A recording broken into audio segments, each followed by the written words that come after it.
bersama kita. Saya Eva. Saya Dwi. Hari ini kita akan menyelesaikan tugas implementasi dan evaluasi kebijakan publik. Siapa dosennya? Pak Dr. M. Daimul Abror. Oke, tonton sampai habis ya. Yang kepo, lihat. Nanti kita akan bahas apa. Kita bahas apa sih nih? Mau bahas Peraturan Presiden Republik Indonesia nomor 72 tahun 2021. Tentang apa itu? Jadi Perpres ini tentang percepatan penurunan stunting. Nah, tuh, percepatan penurunan stunting. Ya. Siapa yang melaksanakan Perpres 72 tahun 2021? Yang melaksanakan adalah semua instansi terkait yang ditunjuk, dan di sini ada 13 kementerian ditambah dengan 3 kelembagaan. Jadi ini pun juga harus dilaksanakan mulai dari pusat sampai ke desa. Oke, jadi ada 13 kementerian dan 3 kelembagaan. Mulai kapan Perpres 72 tahun 2021 ini dilaksanakan? Diundangkannya itu mulai tanggal 5 Agustus 2021. Oke, jadi setelah Perpres ini diundangkan tanggal 5 Agustus 2021 itu sudah langsung dilaksanakan, seperti itu ya? Iya, karena otomatis dong kalau sudah peraturan itu sudah di-dok ya, dan sudah turun ya harus kita segera laksanakan mulai dari pusat sampai ke bawah. Oke. Di mana Perpres 72 tahun 2021 itu dilaksanakan? Dilaksanakannya itu mulai dari, kalau atas ya dari pusat, dari pusat dulu, terus ke provinsi, terus ke kabupaten, kecamatan, desa. Oke, artinya dari hulu ke hilir, seperti itu ya. Oke, munculnya kenapa bisa Perpres 72 tahun 2021 ini diundangkan atau disusun seperti itu? Kenapa? Ini karena sebenarnya itu karena stunting, angka stunting di Indonesia itu nggak turun-turun. Wow. Jadi yang tadinya kan kalau stunting ini ada ditangani oleh Kemenkes, gitu ya. Lalu karena masih stuck, bukan berarti mereka tidak bekerja, mereka sudah berusaha semaksimal mungkin, tapi masih banyak saja angka stuntingnya masih tinggi juga. Akhirnya Presiden menganggap bahwa ini perlu nih digeruduk bareng. Jadi begitu angka stunting nggak turun-turun ini, maka muncullah Perpres ini. Oke. Karena dari awalnya itu ada di 27,6% ya di tahun 2019 itu, berarti kan masih tinggi. 27,6% ya. Dan diharapkan nanti di tahun 2024 itu turun menjadi 14%. Wow. Jadi kita masih ada waktu untuk menekan angka stunting itu menjadi 14 di tahun depan. Tahun 2024. Jadi kita masih punya PR 1 tahun lagi untuk menyelesaikan ini, seperti betul. itu ya. Mengapa stunting ini menjadi penting untuk BKKBN? Kenapa? Kok harus BKKBN tuh kenapa? Karena dengan adanya Perpres 72, maka BKKBN ini ditunjuk langsung oleh Presiden untuk menjadi koordinator pelaksana percepatan penurunan stunting. Oke. Jadi yang menunjuk ini memang langsung Presiden. Oke.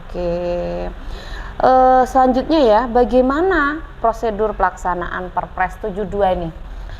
Kalau prosedur pelaksanaannya itu kita mulai dilihat dari angka ya, menurun atau enggaknya prevalensi angka stuntingnya, terus bagaimana penyiapan kehidupan berkeluarganya, asupan gizinya, dalam perbaiki pola asuh orang tuanya kepada anak balita terutama gitu ya. Lalu akses dan mutu pelayanan kesehatannya, lalu ada lagi akses air minum dan sanitasi. Kalau air minum dan sanitasi ini juga menjadi salah satu indikator di pendataan keluarga BKKBN. Oke, ini jadi sanitasi ya yang di indikator pendataan keluarga. Ada sanitasi dan 4T kan ya kalau di pendataan keluarga BKKBN itu, yang akan menunjukkan angka KRS atau keluarga resiko stunting. Jadi kalau boleh tahu nih, kelompok atau sasaran yang mana yang bisa jadi sasaran lock atau apa ya, fokusnya BKKBN ini? Ya, ini sasarannya itu kita akan melihat bahwa dari perka ini dan dari indikatornya di BKKBN, maka sasaran itu dimulai dari hulu, dari remaja akhir yang sudah mendekati usia nikah. Jadi diharapkan remaja yang sudah mendekati usia nikah itu sudah memperhatikan kesehatan reproduksinya, memperhatikan gizinya. Karena remaja itu, apalagi remaja putri, itu dekat sekali dengan anemia atau kurang darah ya, yang mereka nggak sadar sebenarnya. Padahal kekurangan darah atau anemia atau kadar Hb rendah itu merupakan salah satu resiko stunting yang ada, yang kita lihat dari mulai remaja. Lalu remaja akhir ini kan berarti dia bisa menjadi calon pengantin. Calon pengantin itu kita fokus kepada calon ibunya, calon pengantin dari pihak perempuan. Dimana kalau di BKKBN itu ada aplikasi yang namanya elektronik siap nikah dan hamil. Jadi calon pengantin yang akan menikah diharapkan mengisi aplikasi LC-Mil itu. Untuk yang catin perempuan itu ada 5 indikator kalau nggak salah. Jadi mulai dari berat badan, tinggi, lingkar perut, kadar Hb, keterpaparan asap rokok, itu adalah beberapa indikator yang ada di LC-Mil untuk catin perempuan. Sedangkan untuk catin laki-lakinya hanya usia dan keterpaparan asap rokok atau tidak. Lalu ada mulai lagi setelah calon pengantin menikah, maka ada ibu hamil dong. Oh iya, betul. Ibu hamil ini yang menjadi sasaran juga dalam Perpres. Kenapa? Karena ibu hamil ini masuk dalam 1000 hari pertama kehidupan. 1000 hari pertama kehidupan itu kan dimulai dari usia kandungan 0 sampai dengan bayi berumur 2 tahun. Jadi di 270 hari kehamilan, 9 bulan, ditambah dengan 770 hari selebihnya itu ya. Jadi 2 tahun ya bayinya. Lalu ada anak yang berusia 2 tahun. Karena kan kita kalau BKKBN itu keluarga beresiko stunting. Beresiko stunting itu berarti mulai dari tadi 1000 HPK. Artinya sebentar, ini berarti belum ke stuntingnya ya? Belum ke stunting. Jadi ranahnya BKKBN itu ada di intervensi sensitif. Intervensi sensitif, Intervensi sensitif di mana ranahnya itu di pencegahan. Bagaimana caranya supaya keluarga ini yang memiliki bayi dilakukan tindakan-tindakan untuk mencegah terjadinya bayi stunting. Kalau misalkan bayi atau baduta itu sudah stunting, maka ini menjadi wewenang siapa? Menjadi wewenangnya kalau di kabupaten adalah Dinas Kesehatan. Kalau di atas ya Kementerian Kesehatan gitu. Artinya ini bersinergi seperti itu ya? Jelas, kan ada 13 kementerian itu tadi. Kita bicara tentang efektivitas ya. Efektivitas, apakah hasil yang diinginkan selama ini, artinya dengan diundangkannya Perpres 72 tahun 2021 ini, apakah hasil yang diinginkan itu sudah tercapai sampai saat ini? Kalau hasil yang diinginkan mencapai 14% belum lah ya. Karena kalau untuk di Jawa Timur memang ada penurunan. Tapi kalau untuk kalau kita ngomong wilayah kerja kita nih di Jombang, itu malah mengalami peningkatan untuk stuntingnya. Gitu ya. Jadi karena Jawa Timur itu kan ada 38 kabupaten kota. Nah kebetulan di Jombang itu yang tadinya dari 21%, sekian menjadi 22%, sekian. Naiknya sih sekitar 0,9 gitu lah. Kira-kira apa penyebabnya? Jawa Timur bisa turun, sedangkan di Jombang sendiri kok dia justru naik? Artinya tidak ada kontribusi dong dalam penurunan di Jawa Timur, angkanya maksud saya. Kalau kita ngelihat angka itu karena angka kenaikan ini kan ada berbagai macam sumber data ya, ada dari SSGI, ada dari EPB BGM gitu ya. Dimana kalau dari kedua angka ini yang satu naik, yang satu turun sebenarnya gitu. Nah, ini yang harus kita lihat indikatornya di mana. Oke. Apakah ada perbedaan indikator penilaian seperti kita misalnya nih di BKKBN untuk keluarga resiko stunting itu kan dilihat dari indikatornya memiliki sanitasi air bersih dan 4T. Ya. 4T, menikah tidak boleh melahirkan tidak boleh terlalu muda, terlalu tua, terlalu banyak, terlalu sering gitu kan. Oke. Seberapa banyak kira-kira upaya yang diperlukan untuk mencapai hasil yang diinginkan? Karena kita ini bicara efisiensi Perpres 72 tahun 2021. Efisiensinya sejauh mana sampai sekarang nih? Apa saja upayanya? Kalau gitu. dari BKKBN itu banyak ya yang sudah dilakukan ya, mulai dari pembentukan TPPS, terus Apa itu TPPS? tim percepatan penurunan stunting. Oke. Terus ada lagi pembentukan TPK di tingkat desa, tim pendamping keluarga gitu kan. Dimana tim pendamping keluarga itu mereka harus tupoksinya tuh mendampingi mulai dari calon pengantin, ibu hamil, ibu pasca persalinan, ibu yang memiliki anak baduta. Ini yang harus didampingi oleh tim pendamping keluarga. Lalu kalau dilihat dari tenaga lini lapangannya sendiri, BKKBN sudah berulang kali melakukan pelatihan-pelatihan, melakukan training-training supaya meningkatkan kompetensi penyuluh KB misalnya untuk bisa terjun ke masyarakat, bersinergi dengan TPK, bersinergi dengan bidan, bersinergi dengan lintas sektor terkait supaya kita bisa bekerja sama dari kedua belah sisi intervensi. Oke. Gitu ya. Kira-kira boleh tahu nggak TPK itu kan tim pendamping keluarga.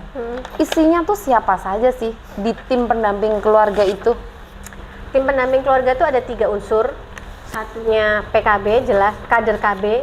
Kader KB ini binaannya PKB, gitu kan. Lalu ada nakes, tenaga kesehatan, itu bisa mulai dari bidan desa.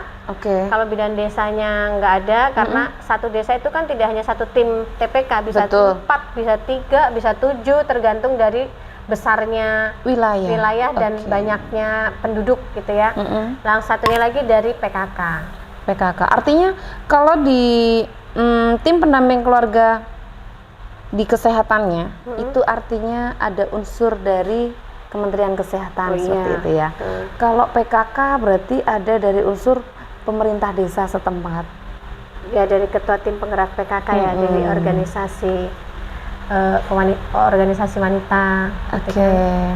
Jadi ada 3 unsur ya dalam TPK itu, ada dari KB, ada dari kesehatan, dan ada dari tim penggerak PKK-nya juga.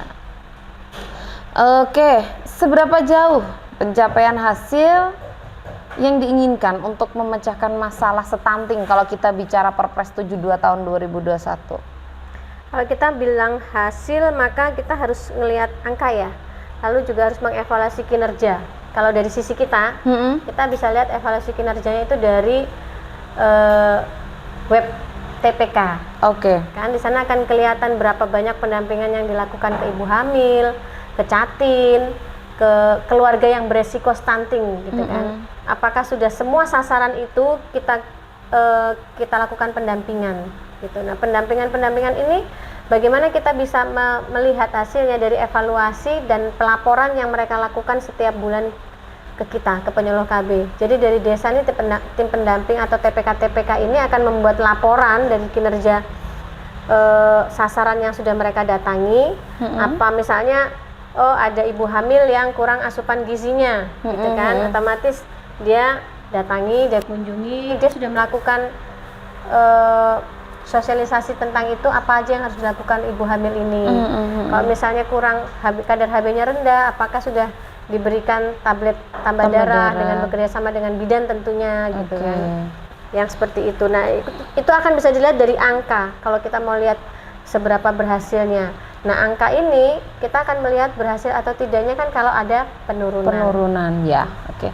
Sebelum lanjut, boleh deh kita minum-minum dulu sambil santai aja. Haus ya. Iya, tegang tahu lah. banget sih ngisinya, nanyanya. Oke. Silakan diminum dulu, Kak. Oke, terima kasih.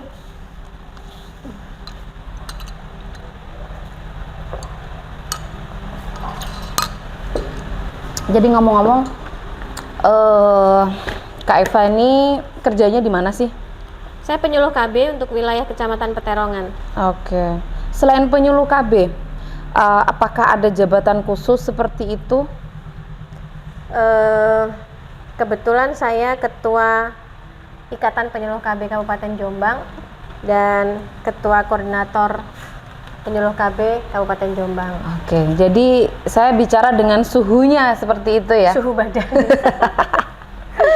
Ya. Setidaknya untuk informasi sekaitan tentang percepatan penurunan stunting dan program-program BKKBN itu setidaknya kalau Kak Eva ini lebih tahu duluan gitu ya.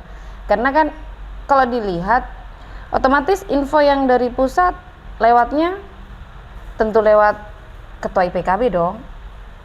Nggak selalu ya. Oh gitu. Jadi kalau informasi-informasi dari pusat terkait apa dulu gitu, karena untuk misalnya percepatan dan penurunan stunting yang dilatih bukan ketua IPKB-nya.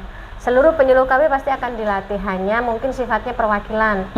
Misalnya kalau ada training of trainer gitu ya. Oke. Akan ada nama-nama yang dipanggil sama provinsi sebagai perwakilan untuk dilakukan TOT. Lalu dari perwakilan ini yang akan mengajar ke daerahnya masing-masing. Oh gitu. iya. Jadi dari Balai Diklat sendiri atau Pusdiklat pusat itu sudah melakukan latihan-latihan secara menyeluruh. Perwakilan dari provinsi masing-masing dilatih. Nanti dari provinsi itu akan turun memanggil lagi di tingkat kabupaten. Nah ini yang dari kabupaten yang akan mengajar lagi di tingkat Kecamatan ya, seperti itu ya. akan terus seperti itu. Oke. Untuk masalah anggaran atau biaya, seberapa sudah didistribusikan kiranya seperti itu merata ke kelompok-kelompok, karena kita ini bicara tentang pemerataan anggaran yang ada kaitannya dengan Perpres 72. Kalau ngomong anggaran ini sensitif ya. Karena banyak yang menganggap waduh BKKBN ini banyak duitnya ya, yang digelontorkan banyak gitu ya.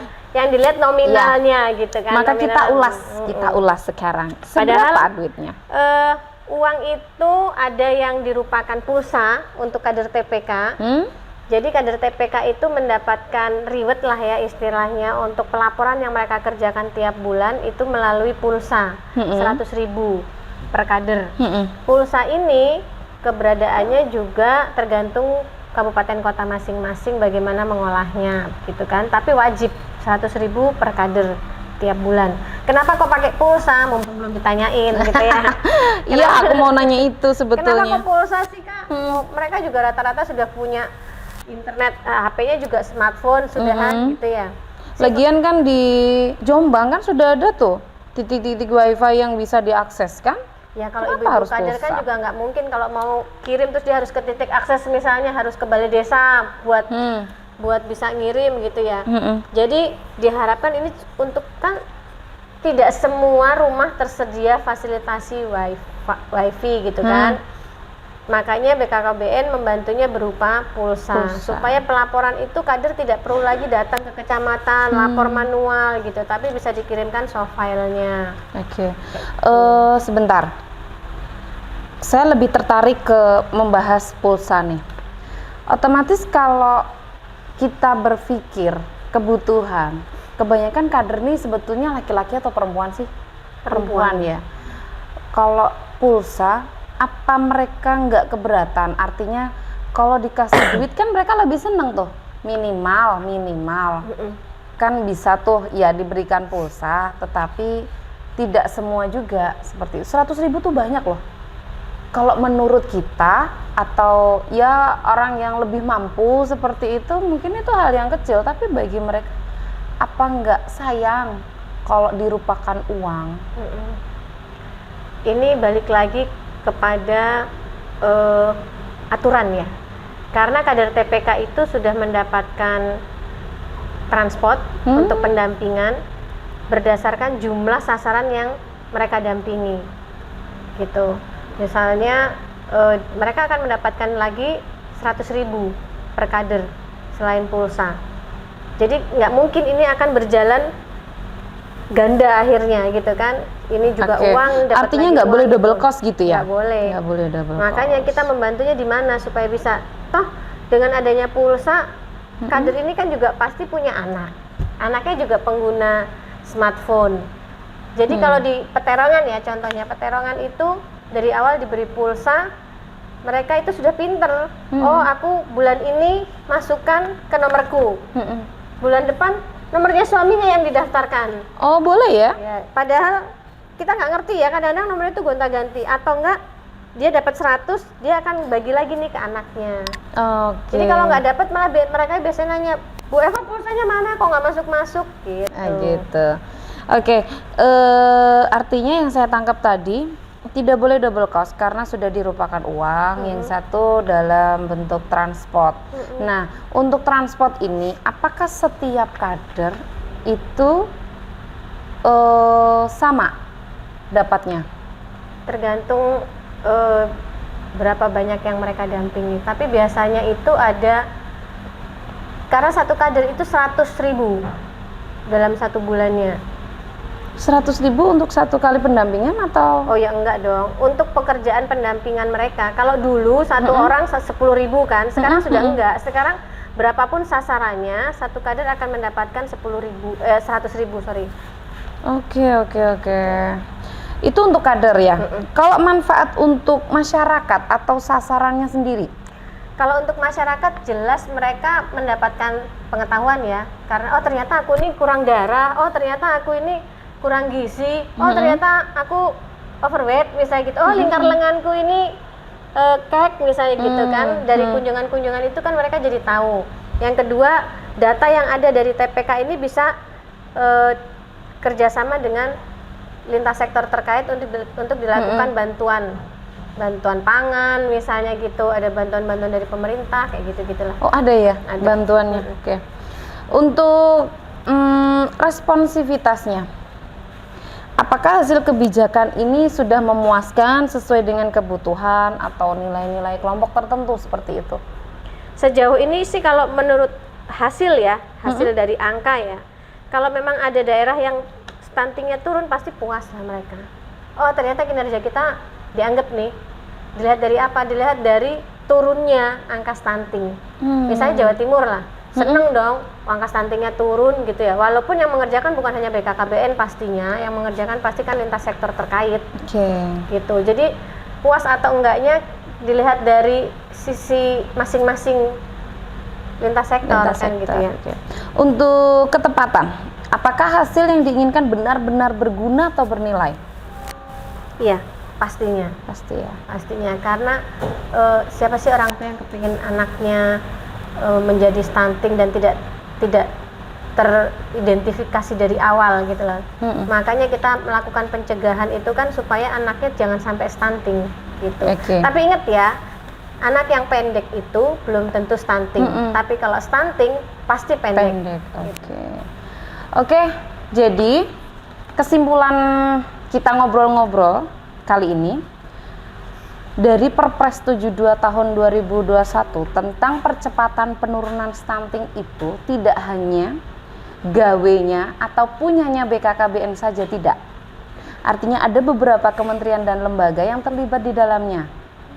Karena ini adalah masalah nasional yang harus segera diselesaikan sebagai komitmen dalam masuknya stunting ke dalam RPJMN atau Rencana Pembangunan Jangka Menengah Nasional tahun 2020 sampai dengan 2024 dengan target di tahun 2024 adalah 14% angka stuntingnya. Oleh karenanya harus melibatkan lintas sektor dari berbagai macam gitu ya. Terus untuk ketepatan jelas sudah tepat dan tujuannya pun apakah hasilnya ini sangat berguna sekali. Karena yang jadi kunci, tentu setiap manusia atau setiap orang tua tidak akan menginginkan keturunan yang tidak sehat. Untuk mewujudkan sumber daya manusia yang sehat, tentu kita jadi orang tua harus yang smart. Seperti itu. Dan berkualitas. Oke. Cegah stunting itu penting. Siapkan generasi emas untuk Indonesia emas. Oke, terima kasih.